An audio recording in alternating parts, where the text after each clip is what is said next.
Salute omnes and welcome to this week's video tutorial, chapter 22, fifth declension, ablative of place, where, and summary of ablative uses. This chapter introduces and practices the final and fifth declension of Latin nouns. As noted, and as you know, most Latin nouns fall within the first three declensions, although we do have fourth and fifth declensions as well.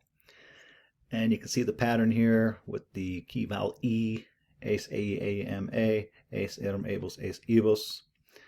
Very similar to the third declension plural endings, at least in some respects, just with the difference in the vowel. So here we have ace, ace. Here we have but erum. Ebus, we have an E instead of an I. This one, we have the ace and the ace, putting aside for a moment the so-called neuter nouns. And in here we have abos instead of ebos. So there is a kind of phonetic pattern to these.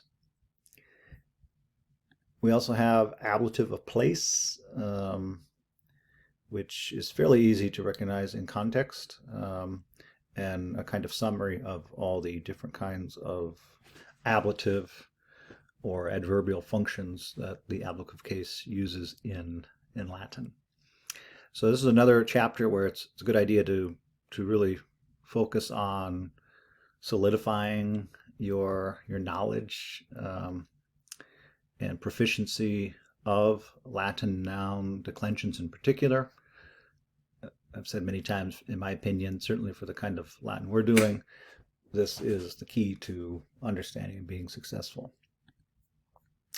All right, so as always, please read through the chapter, which gives a nice introduction and overview of the topics just noted. Paying in particular attention, as we've said in previous lessons, to the examples. So here we have some examples with the ablative. As your book points out, sometimes Latin will use a preposition, sometimes not. Just depends on the writer and the context and the style.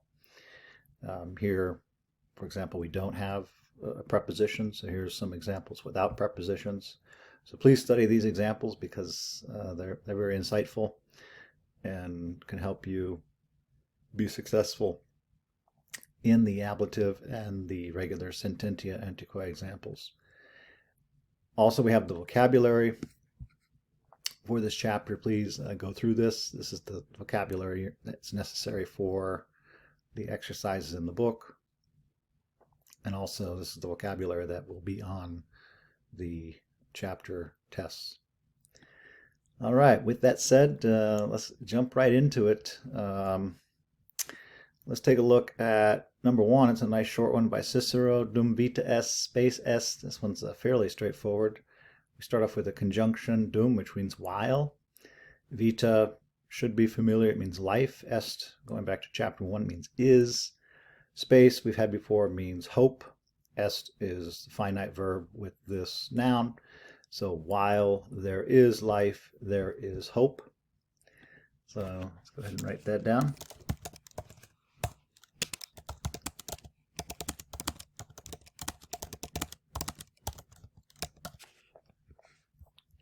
While there is life, there is hope.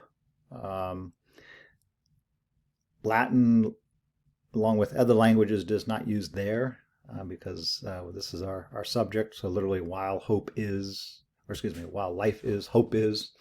But we need to put it, of course, in idiomatic English. And so that's how we would read that and translate it. While there is life, there is hope. Fairly self-explanatory. Moving on to number 2, here we have a saying of Horace's. Horace, of course, most famous for Carpe Diem.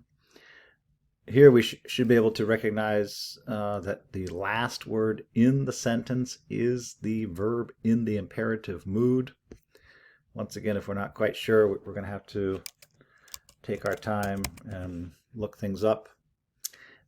So here we have present, active, imperative, second person singular.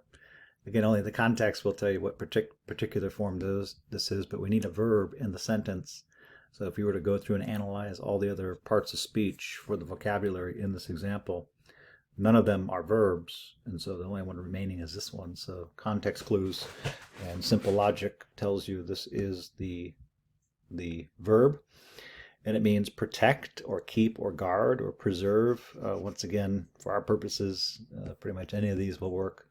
So maybe keep a calm mind in difficult matters. Let me go ahead and write that out, and then I'll try to explain it in further detail.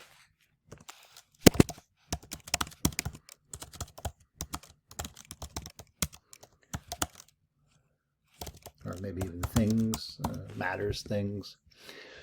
So if we go back here, we said this is the second person singular imperative, serve. And then here is our direct object. Here we have the So if we look at our declension nouns, we can see this is the accusative second declension, So that's what we're keeping calm. And then here we have in rebus difficilibus. These are both in the ablative because we have the preposition. Rebus is a fifth declension noun, so that follows the grammar topic in this chapter. So we can see here there's rebus, ebus. There's the ablative fifth declension plural. And so this example uses that grammar point. This one is a third declension adjective word, and so that's, if you look at third declension ablative plural, you can see that is ebus. So we have a third declension adjective modifying a fifth declension noun.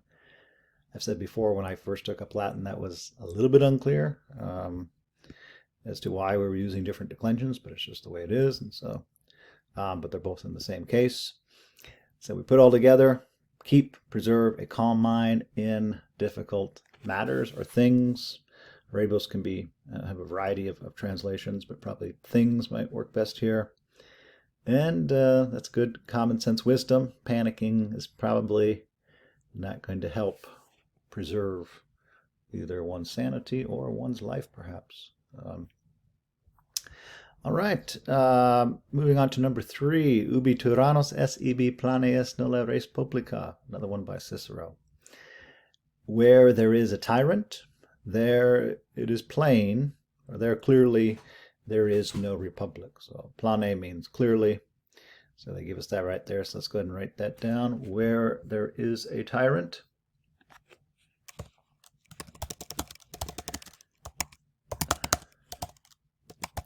Cicero, of course, the great defender of Roman Republican ideals. Where there is a tyrant, there clearly there is no republic.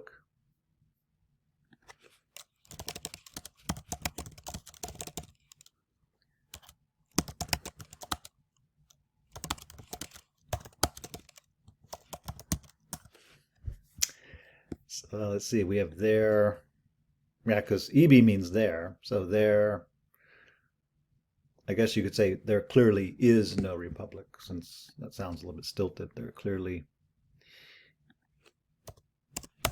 is no republic. All right, so that one also fairly simple. Not a whole lot going on here, to be honest with you, although race here, one of the nice things that Wheelock does here, we have rebus and race, which is one of your vocabulary words. So this is one of the more important fifth declension nouns. The word thing is somewhat common in all languages, functions in various ways. You can see the different ways to read, interpret, and translate that. All right, moving on along here. So, fuerunt quondam in haec republica viri magnae virtutis et antiquae fidei. This one's a little bit longer. As always, we'll want to make sure we know the vocabulary, so we might have to use Whitaker's words, or get out a dictionary, or use the back of the book. This we need to be able to recognize as a perfect tense ending. E isti, imos istis erunt, going back to chapter, I'm not sure what chapter it was, maybe chapter 11 at this point. But this is the verb to be, and just like in English, it's irregular. So for example, I am, I was, I have been. which means it just has to be memorized. Again, if we're not quite sure, one of the advantages of technology, of course, it's a convenient tool. So here's our perfect active indicative, but we still need to be able to recognize that we translated in the past tense because that's what the perfect is.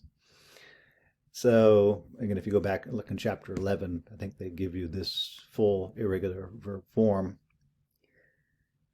So we read that as there were once. So let's go ahead and write that down, since this is an irregular verb, which may be less familiar. So there were once. Oops. Get rid of that extra word there. There were once in haec republica. So one of the grammar topics in this chapter is a completion and thorough review of ablative uses. So here's our ablative in haec republica. So we need to recognize this is a demonstrative pronoun, so in this republic. So there were once. As always, we might potentially rewrite it and changing the word order at the end, but I think it's helpful just to get a first draft and go work your way through the language. Here we have viri, which actually is the subject. How do we know that? Well, the context, but this once is an adverb, and then here we have different case endings. None of them are in the nominative. So only viri is in the nominative plus the context. If we look at second declension nominative plural viri, so there is our nominative plural ending. So we read that as there once were men in this republic. So let's go ahead and write that down, viri. And then here where it gets a little bit tricky just because of the endings. Magnae virtutis, we need to recognize these as genitive endings. So this is first declension, genitive singular. This is third declension, genitive singular, blank is, and so forth. So this one is a little bit tricky. Said before, in English, prepositions are not the most important part of the language in terms of understanding, but because Latin often doesn't use prepositions, indeed Latin often doesn't use as many words, that's, in my view, the trickiest part of Latin, is trying to come up with the missing words. But the sense of it should be clear. Of great virtue and ancient fidelity. So that ancient fidelity sounds a little bit stilted, but the idea is that they don't believe in the ideals of old. So let's go ahead and write that down. So men of great virtue.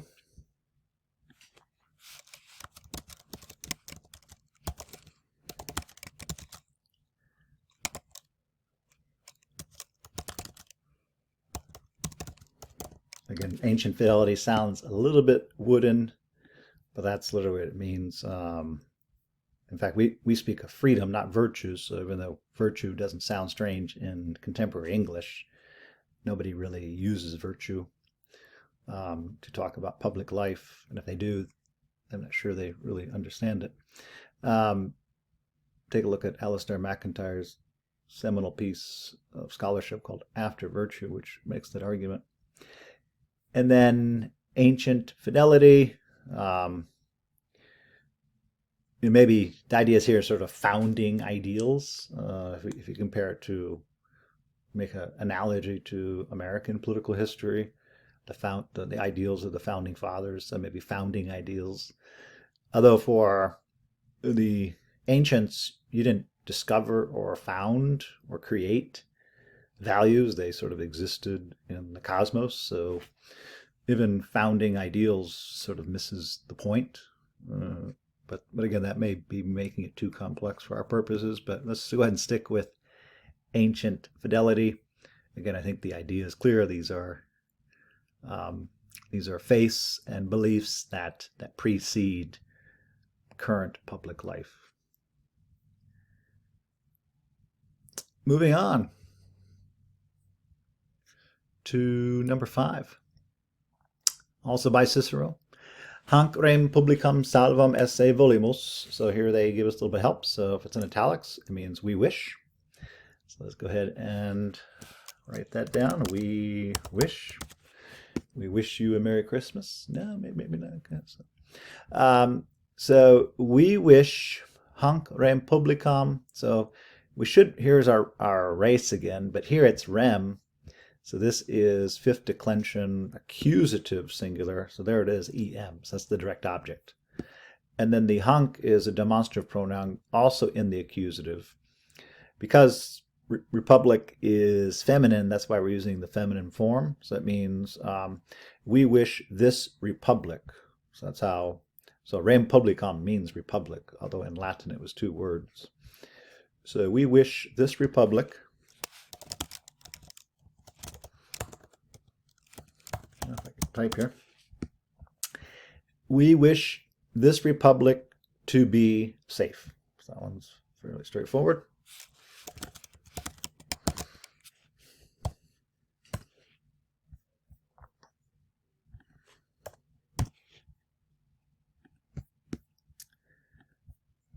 Esse is the infinitive form, means to be, and then here's our adjective. Notice all. So in Latin, it has to have the same case ending as the noun it's modifying. So since this is accusative feminine, we're using accusative feminine for this adjective ending word as well. All right, moving on to number 6. This one's a little bit trickier just because we have some funky prepositional phrases. Let's go ahead and work through it. So if you look up the words, you'll probably have something like this. So even I have to kind of give it a double take. Hope of conspirators, soft opinions, many citizens, soothe, or even support, you could say. So this one's a little bit trickier, referring to perhaps the Catiline conspiracy that we've read earlier. Cicero was critical of, indeed exposed in the Senate. So let's go ahead and work our way through this one here. What's tricky about this one is the verb is all the way at the end, so it's in the passive too. So let's go ahead and look this one up just to see if we have any help here. I think we've had this verb before, but it's in the present, so either is nourished, or is fed, or is supported. Let's go with is supported, although this organic language is probably closer to Cicero's original intent, I believe. But let's go with support just for choose one. So just go ahead and keep that in a holding pattern. So alitor we're going to translate as is supported. Literally is being supported, but since English doesn't prefer passive stylistically, we'll just say is supported. So if we go back to our example here, so the hope of the conspirators is supported. Although you could actually keep it in the passive here, it wouldn't be too bad, right?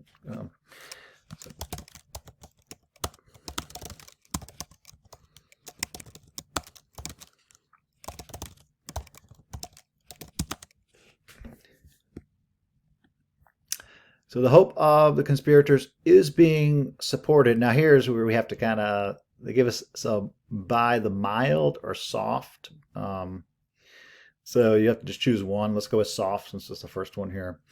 By the soft opinions of many citizens.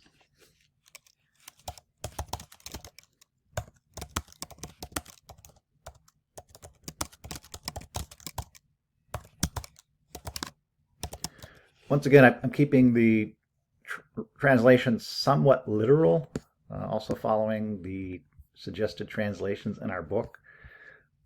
The original Latin is a little bit more vivid. Clearly, it's people. Now, the people in the ancient world didn't quite have the rights that modern individuals have, but to be a little bit polemical, it's not clear that most people have cultivated enough political virtue or civic virtue and political expertise to publicly create a culture that would be adversarial to power that is adverse to the interest of a republic and the people. So that's sort of the sense here, is that it's a failure of nerve, if not just blind ignorance by the masses, that allows them to be exploited for private gain, in this case by the conspirators. And it leads to, according to Cicero, a decline not only in public morale, but also in responsible citizenship. All right, moving on to the next one here. Res publica concilies meis eo Dei ex igne adque ferro repta est. And also another tricky one because we have a passive participle. And so arepta, I think it's one of the vocabulary words, but it might be easier just to look up in our Whitaker's words. So we said before, when you see a participle in the passive, it's important not to separate the two and put it in the present tense. So it's actually arepta est is the verb. Again, it's a little bit different because it's a different voice, but in English we say have done or has gone. So we know that in the perfect tense in English, we need to keep those two words together. So it just takes a little bit of practice to recognize this is not a finite verb, but a participle, and it uses an auxiliary verb, in this case est, to complete its passive perfect meaning. And so keep in mind, it's either was snatched away or was taken by force or was rescued is going to be one of our three options. And so maybe we'll say was snatched away might be a possibility here. Let's see here. So the republic, let's go ahead and just write this down first. So the first couple in this, or rather the first few in this chapter, were not too difficult once we knew the vocabulary. These last couple are a little bit trickier. So the only thing we can do is take our time and practice and try to improve our understanding. So the republic was snatched away. So let's go with that, or was taken away. The republic was taken away. But now, AODA means on that day, so I'm going to go ahead and just write that down, on that day, although potentially stylistically you could move around that adverbial expression. So that's AODE. Now here we have the ablative of separation, concilies meis. So we need to recognize, if you look on Whitaker's words, that concilium is a neuter noun. We've had this before. So here it's is. And so just knowing the vocabulary and knowing what declension a noun belongs to is going to help you with that one. So it means from my plans. So let's go ahead and write that down. The republic was taken away on that day. The idea here, of course, Cicero was trying to save the republic.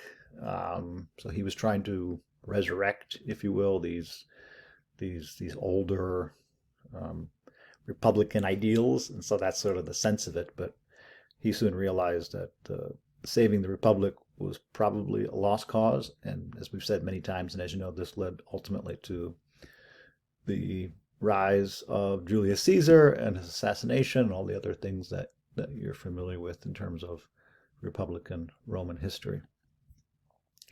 So the republic on that day was snatched away from my plans, and literally ex igne, literally from fire.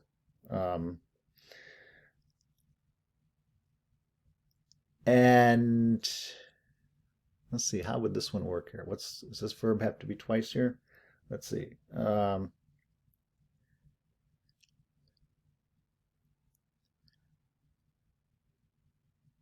Okay, so this is going to be from fire and also the sword. So actually, I misread this a little bit. So this is earlier in his career where Cicero did manage, for example, the conspiracy against Catiline to stave off the conspiracy. And so that's what he's talking about here. Later in Cicero's career and the life of the Republic, it did become a lost cause. In fact, Cicero himself had to go into exile of fear of being executed. So this is that the Republic was snatched away by my plans on that day from fire and also the swords. Let me go ahead and write that down, then I'll explain it. The Republic was taken away. So this is where it's tricky too, because I misread it and ended up writing from my plans. In either case, they both are the ablative of separation, but in terms of meaning, by my plans has an entirely different meaning than from my plans. They're both ablative prepositions in this case, but only trial and error in the context will help you with that. So the Republic was taken away on that day by my plans from fire, in other words, political violence, and the sword. So the Republic, res publica, was taken away, or you could even say was saved on that day by my plans from fire and also the sword. So atque means and also, so we can say and also the sword to make it a little more accurate. All right, so that was a tricky one because of the ablative, but keep in mind the ablative is the grammar topic in this chapter. And as we've talked about many times, it is the trickiest case, I believe,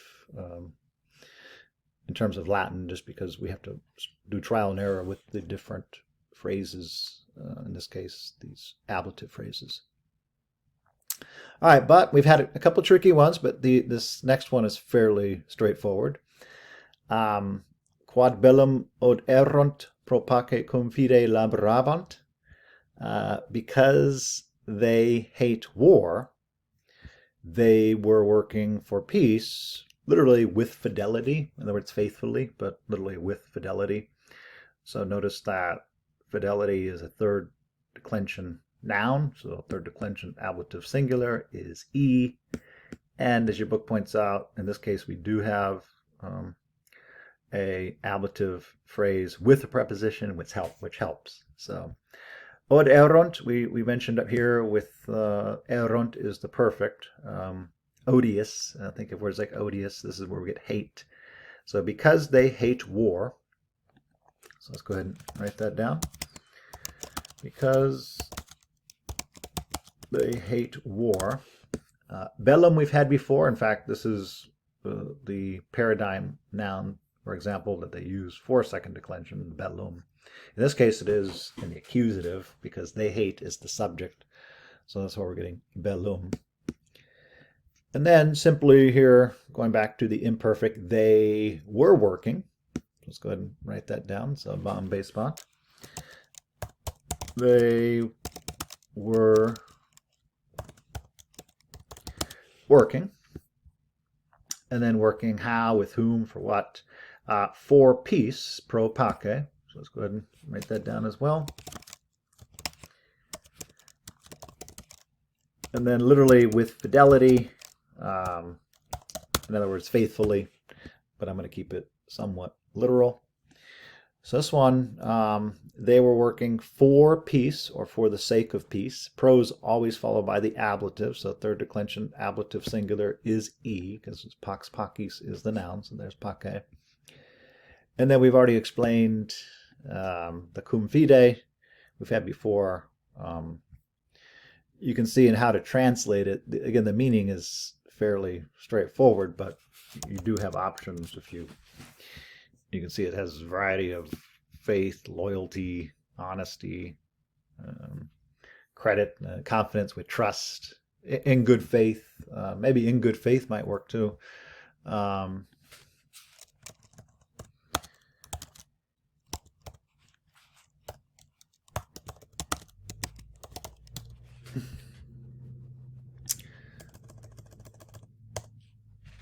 All right, got a mosquito flying around here, but ready to see the end of its pestering nature in a second here. All right, number 9, moving on to number 9. I don't think mosquitoes have 9 lives. This thing flies again. You may hear a swat, and that will be the end of this mosquito. Dic mihi bona fide tu eam pecuniam ex eius mano dextra non erepuisti. So again, I've said many times, Wheelock's is definitely an admirable text for many reasons. One of which we said before, Frederick Wheelock knew what words would be challenging to students. So here we have arepta s, which we discovered can be tricky. But he uses the verb again just to allow us to learn it. A lot of times too, when it's not so much the grammar, it's just the unfamiliar vocabulary. And as a language teacher, I can attest that we sometimes think it's the grammar, but it's probably we just don't read enough in that language, and so our vocabulary isn't good enough. So we just don't really know what word it means. And then, of course, explaining it grammatically oftentimes is helpful, but that still doesn't tell us what the word means. So, dic mihi bona fide. So here we have fide again. So tell me in good faith. So, or good confidence. So there we go. So tell me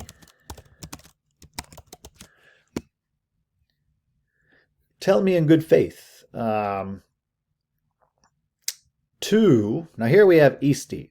So isti eat, imos istis era. We need to recognize this is second person singular perfect tense. So it's agreeing with to.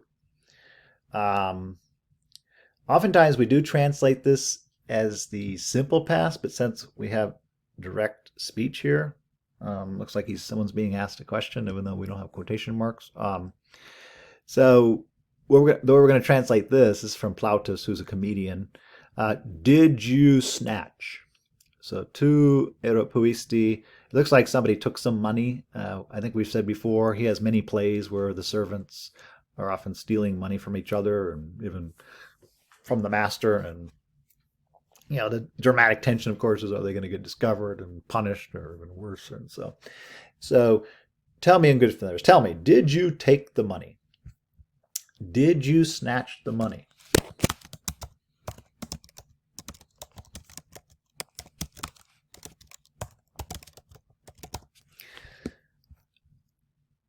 So notice, did you snatch the money? So did you snatch, that is the tu eropuisti. That money, let's see, what did I write here? Let's go with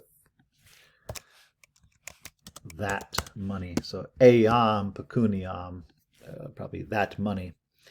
And then from his right hand. So we had this last chapter. So from his right hand.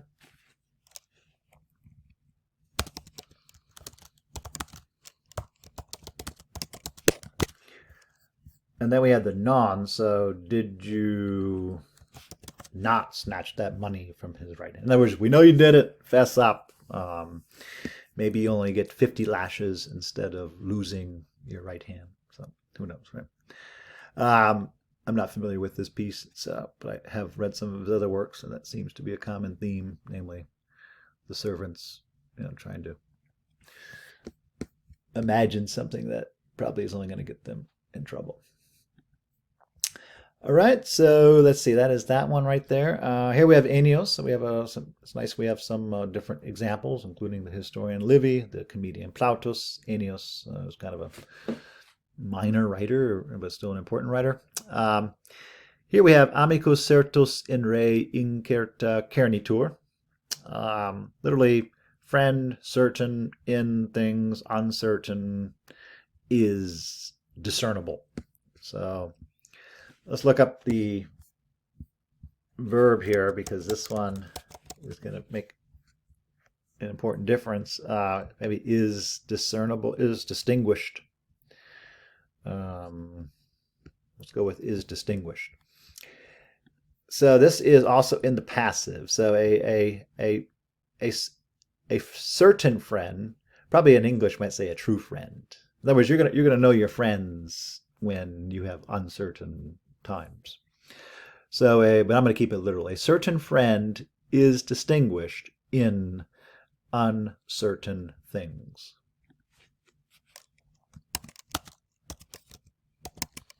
Actually, I'm going to say true. Actually, I'm going to change my say. A true friend is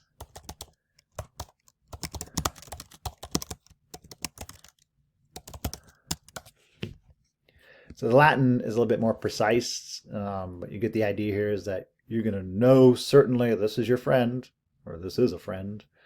You're going to discern it in uncertain matters. All right. Your friends stick by you when things are tough or unclear or difficult, whereas people who are not your friends probably aren't really interested in helping you or even listening to you about your problems, whatever they might be. Horace, Carpe Diem, Homerus auditorum in medias res rapit. So you had to write last time about the influence of Greek thought on Latin letters. So here's an example of that impact. Horace recognizes Homer is a pretty important writer. If you're the founder of Western literature, that would constitute being important. Homer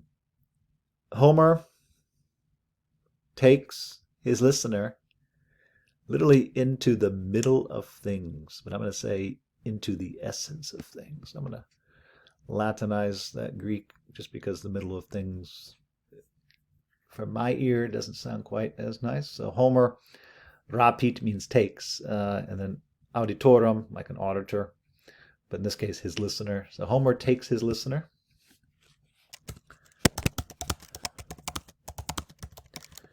We've said before, back in the ancient world, you didn't have books, you didn't have paper.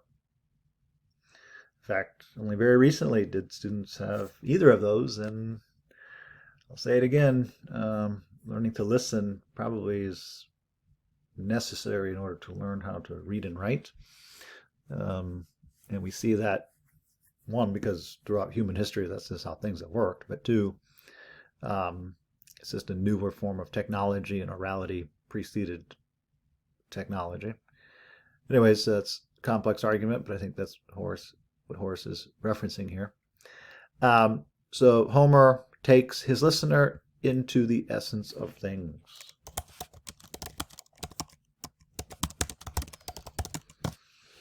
Or into the middle of things, if you like. In German, they call it die Sache, which means the most important thing. All right, here we go. Virgil, important writer. You had Virgil in the last chapter. Felix est qui potes causes rerum intelligere et fortunatus ille qui Deus antiquos diligit.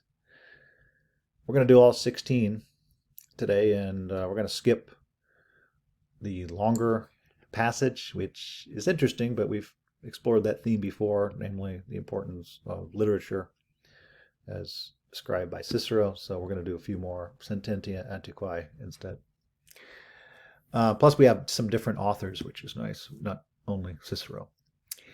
So Felix est qui potest, happy, he is happy, who is able. So he is happy, est Felix, or happy is he, but he is happy, who is able.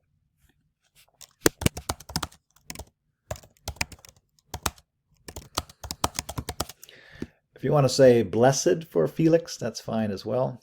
So we get words like felicity, Feliz Navidad, maybe it is Christmas. So he is happy, who is able. Intelligere means to understand.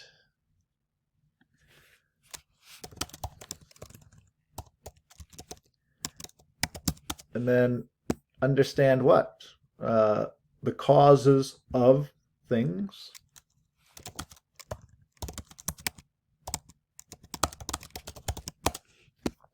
So here we have, again, the fifth declension noun, res. If we look at there is the genitive plural, so that's of things, rerum. So it's a pretty profound sentence.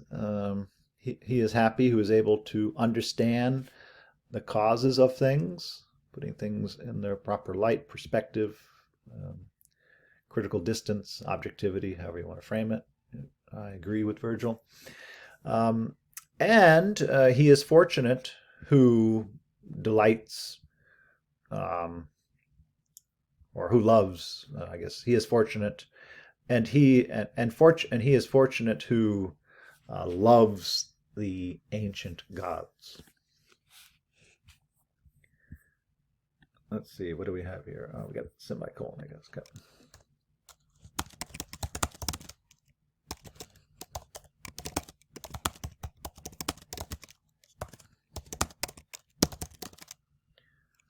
Or the old gods, or you get the sense here. And he is fortunate, ille fortunatus. If it was she is fortunate, then it'd be illa fortunata. And then qui now diligit can mean different things, but notice that ancient gods is in the accusative, so I'm going to say loves. Who loves, who values, who favors, holds dear. So I'm going to go with love in that one. So piety, very important in Virgil's writing, important for the Romans and later Christians. So that's a nice one. Deus antiquos, that is a straightforward second declension accusative plural. That's our direct object. Deus antiquos. And I like this one so much. This one's definitely going to be on the test. Here we have relative pronoun. There's our verb in the third person singular, agreeing with that. Just an overall nice sentence. 13, Stoicos nosto vitium inquid non est in rebus sed in animo ipso. Here we have Seneca, great Stoic writer of first century, tutor of Nero before Nero lost his mind and cut off his head.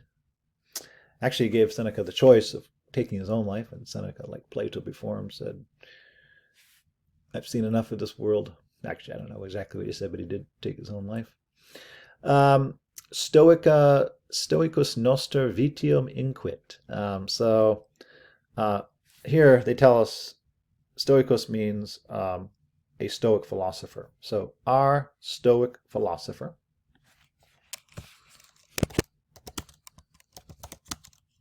Oops. Stoicism, of course, being the most Roman of philosophical dispositions. Highly recommended. We're familiar with it, of course, from Marcus Aurelius's Meditations. So our Stoic philosopher says, so inquit means says, and then vitium we've had before, it means vice.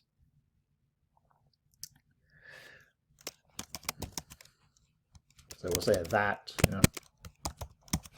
vice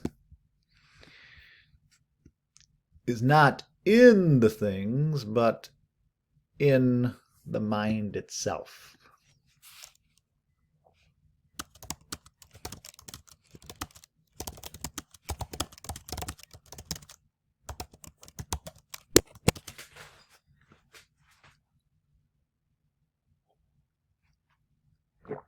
This is a great Stoic maxim. In other words, that it's human beings who are wicked, not the universe. It's human beings who have erroneous passions, not the rocks. It's human beings who hurt themselves and others. Crime and immorality are human caused. And so Stoicism, I know I myself continually go back to the well of Stoicism in order to think along with Stoic philosophers the rational, common sense wisdom of Stoic thought for living a happy, rational life.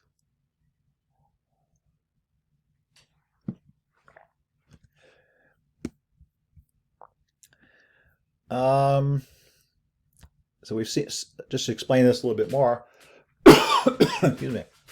So it says that vice is not in things, or I know quite a bit about Stoicism, so I'm admittedly giving you a translation based on what I've seen, which sounds better English, is not in the things themselves or in the nature of things, but in the mind itself.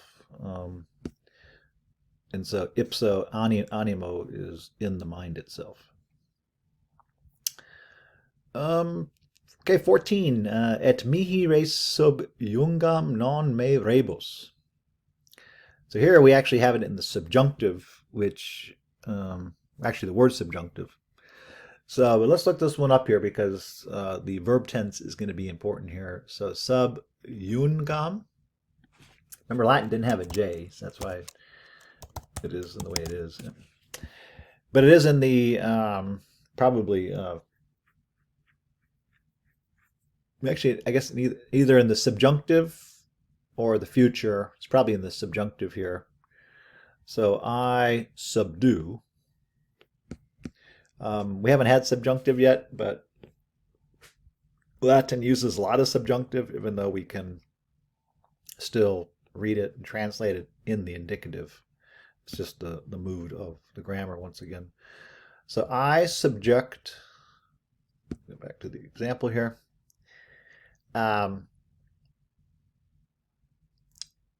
subject the matter to me, not me to the matters.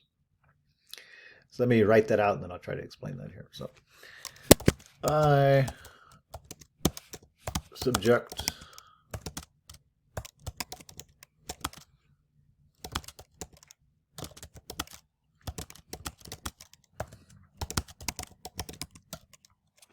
again, this translation sounds a little bit wooden, but the idea is pretty clear. As instead of understanding what one thinks and how one lives by reference to things or the environment, or in modern terms, genetics or evolution or social conditioning or a kind of defeatism of political escapism. How about believing that you yourself have some veto, some say, some agency into how you relate to things outside of yourself, so that one is not a victim of circumstance and merely a kind of servile animal to conditions, however much they may truly be outside of one's control, but rather you yourself have a say. And when we relate that to Horace's more famous saying of Carpe Diem, yes, human beings, according to the Romans, were conditioned by nature and the gods, but they had a sense of life different than animals, and the sense of life contributed in profound ways to moral and happy conceptions of humankind. So carpe diem, carpe diem. Moving on to 15, es modus in rebus sunt certi fines ultra quos virtus invinere non potest. Another one by Horace. Okay. Modus means method or mode. So there is a method, literally in things. We might say two things in English, but there is a method in things. Let's go ahead and write that down. Where there's a rhyme, there's a reason. There is a method in things. Again, we might slightly alter that, but let's go ahead and keep it literal. So there is a method in things. Sunt certe fines. Literally, there are clear ends, or there are certain ends. Go ahead and write that down. Let's see, what is the punctuation here? There we go. Okay, it is a semicolon.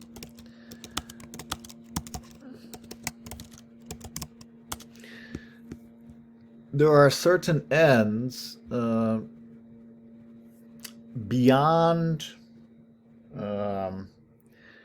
beyond those that virtue is not able to discover. So beyond those, or beyond those, let's see, there are certain ends beyond which, beyond those. Yeah, so let's go with that. Yep. So there are certain ends beyond which virtue is not able to. Oops. This one's a little bit tricky. Let's see. Let me read it again. So there is a mode in things or two things. There are certain ends beyond those that virtue is not able to discover. Yep, so that's what it means. So I'd have to look at the fuller context. I'm not familiar with this saying.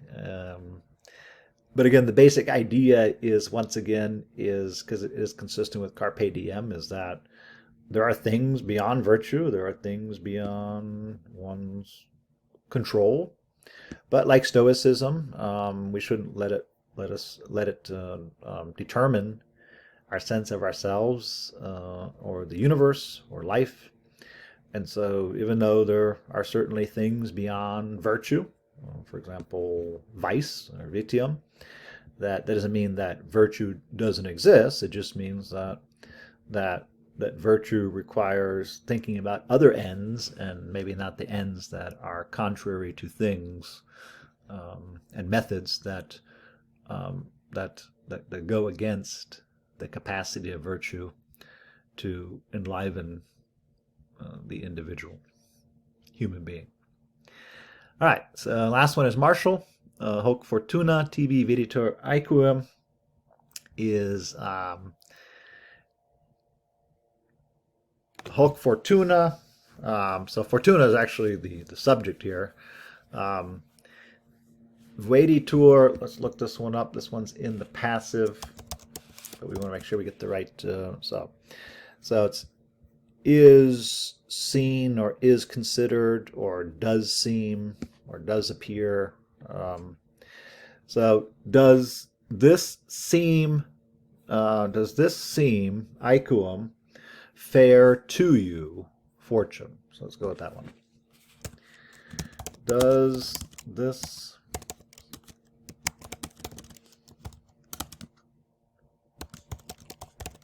we're going to capitalize fortune. So does this seem, so veditur, does this hoc seem fair aequum to you, so there's the dative pronoun, fortune. And well, in many respects life isn't fair, and you need some good fortune, and some people have bad luck, and yeah, so the ancients knew that better, just as good as we do. All right, so that is it for today's lesson. Again, we're going to skip the longer passage on this, although you can see that once again that Cicero values language and the value of literature, and how many men want to have their deeds recorded for their glory, both in Greek and Latin, and so not only Greek language, but Latin language. So this was the idea that the Romans were very proud of their political culture, but Cicero and pretty much any serious Roman knew that when it came to intellectual culture or high culture, the Greeks were probably their superiors. And so and we can learn from the Greeks even today, is sort of this is why Cicero is the first humanist, and so we can perhaps overcome the limitations of our political culture, overemphasis on money and power, by thinking about the Greeks, who were horrible in terms of political stability, but really in terms of just the pursuit of the human spirit. That's sort of the sense of it here. So, all right, so enjoy, and then next week, let's see, what is the chapter for next week? The topic, rather, next week. Ooh, participles. Already probably a term that is unfamiliar, so it's going to require some improvement in your understanding of basic grammar. Valete.